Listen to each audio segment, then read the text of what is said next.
அனைவருக்கும் வணக்கம். இறை வழிபாடு பக்தி பாடல் பாடம் போற்றி. இன்றைய தலைப்பு துர்கா பாட்டு.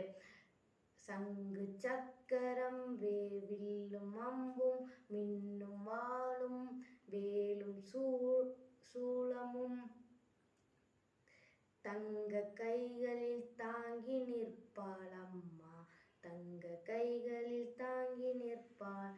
சிங்கமேல் அவள் வீற்றிருப்பாள்,